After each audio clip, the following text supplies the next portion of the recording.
Chapter 13. The Labor Market in the Macroeconomy. Chapter Objectives. You have 5 minutes to read summary, P280, and then, there will be a short quiz.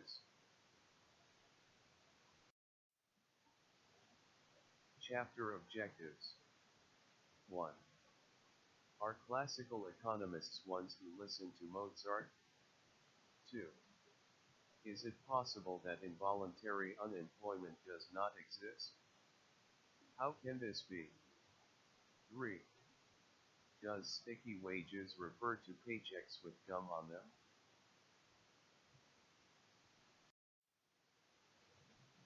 Chapter Objectives.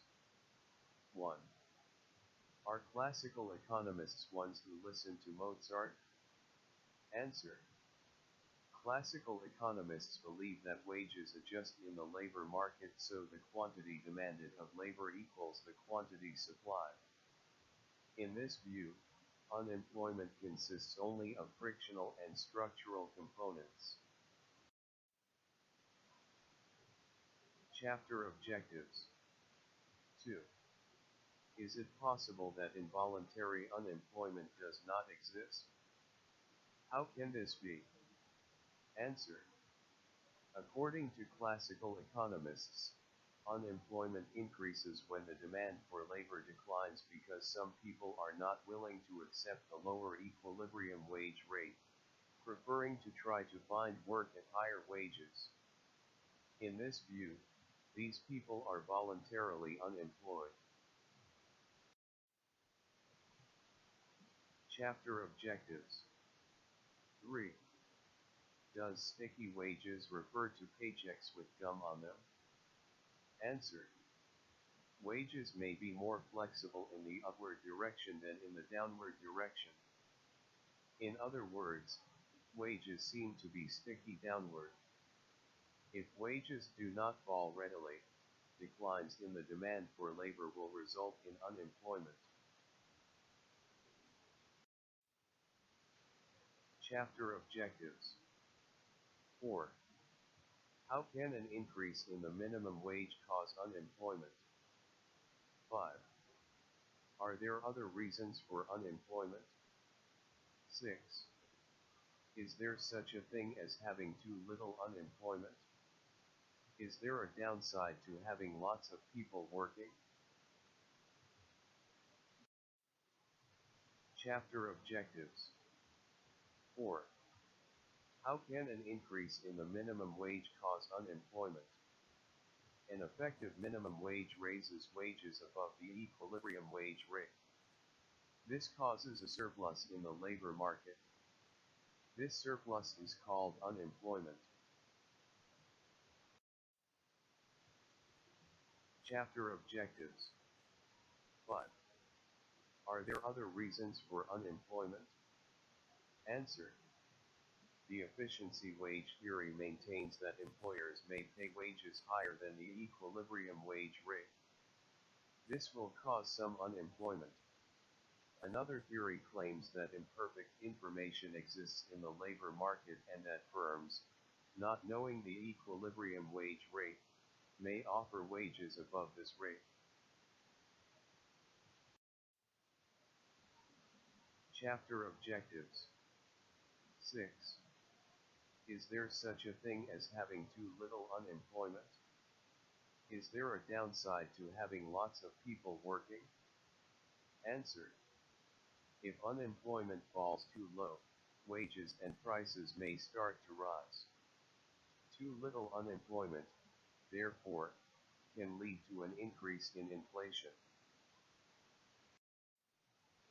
The labor market, basic concepts.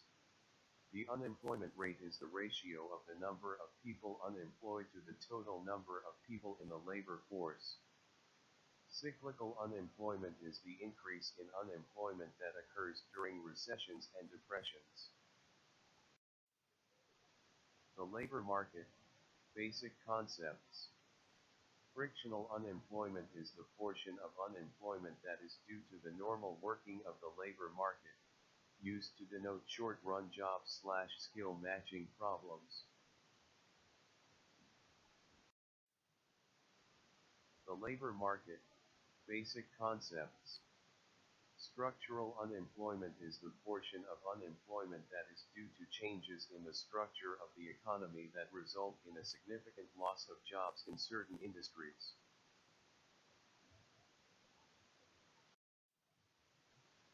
The classical view of the labor market. According to classical economists, the quantity of labor demanded and supplied are brought into equilibrium by rising and falling wage rates. There should be no persistent unemployment above the frictional and structural amount.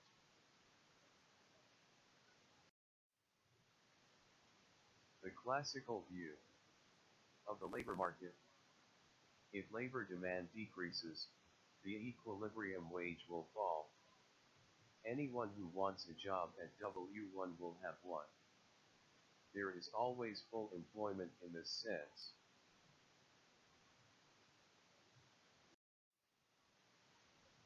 The classical labor market and the aggregate supply curve. The classical idea that wages adjust to clear the labor market is consistent with the view that wages respond quickly to price changes. This means that the S-curve is vertical. When the S-curve is vertical, monetary and fiscal policy cannot affect the level of output and employment in the economy. The unemployment rate and the classical view. The unemployment rate is not necessarily an accurate indicator of whether the labor market is working properly. The unemployment rate may sometimes seem high even though the labor market is working well.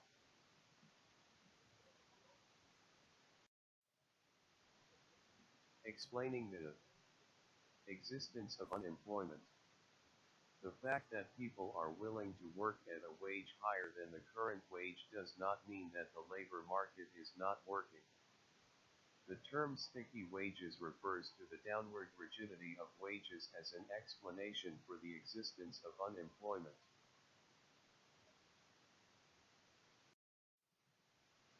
Explaining the existence of unemployment. If wages stick at W0 rather than fall to the new equilibrium wage of W asterisk following a shift of demand, the result will be unemployment equal to L0 minus L1.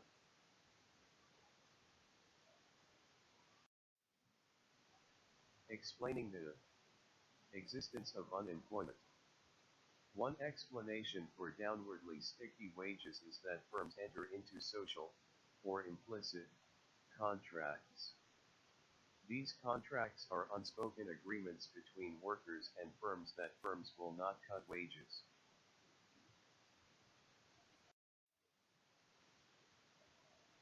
Explaining the existence of unemployment. The efficiency wage theory is an explanation for unemployment that holds that the productivity of workers increases with the wage rate. If this is so, firms may have an incentive to pay wages above the market clearing rate. Explaining the existence of unemployment. If firms have imperfect information, they may simply set wages wrong, wages that do not clear the labor market.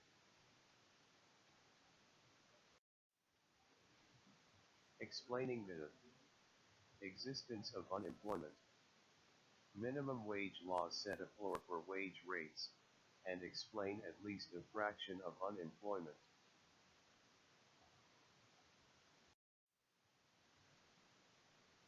The short-run relationship between the unemployment rate and inflation. In the short run, the unemployment rate, U, and aggregate output, income, Y, are negatively related.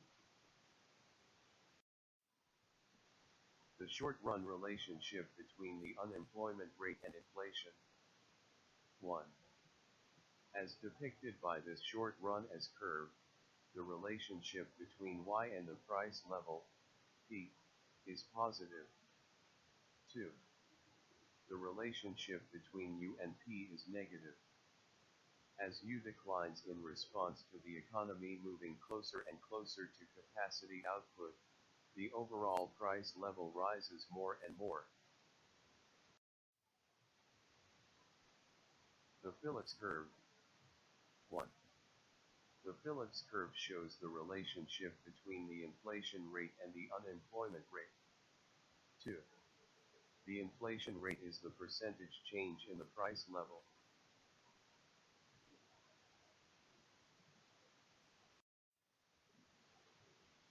The Phillips curve. There is a trade-off between inflation and unemployment. To lower the inflation rate, we must accept a higher unemployment rate.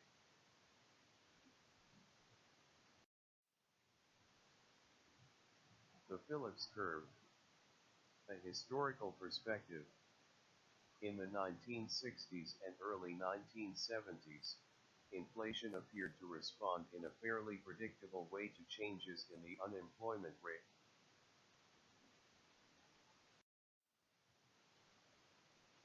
The Phillips curve.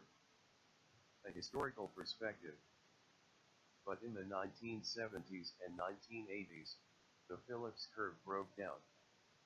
The points on this figure show no particular relationship between inflation and unemployment. Expectations and the Phillips curve. Expectations are self-fulfilling. This means that wage inflation is affected by expectations of future price inflation. Price expectations that affect wage contracts eventually affect prices themselves.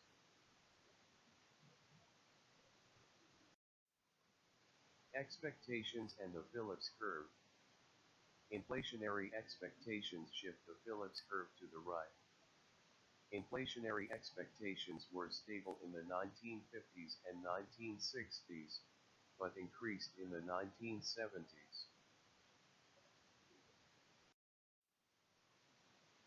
The long run S-curve, potential GDP, and the natural rate of unemployment. When output is pushed above potential GDP, Y0, there is upward pressure on costs. Rising costs push the short-run S-curve to the left. The quantity supplied will end up back at Y0.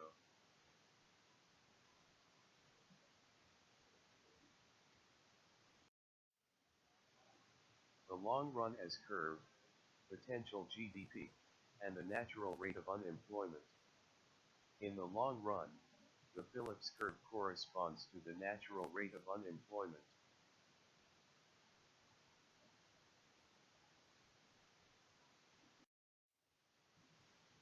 The non-accelerating inflation rate of unemployment. Many economists believe the relationship between the change in the inflation rate and the unemployment rate is as depicted by the PP curve in this figure.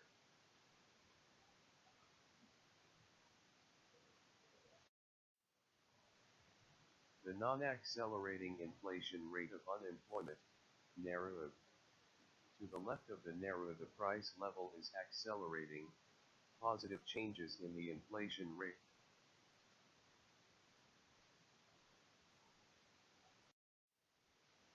The non-accelerating inflation rate of unemployment, NARUB. A favorable shift of the PP curve is to the left because the PP curve crosses zero at a lower unemployment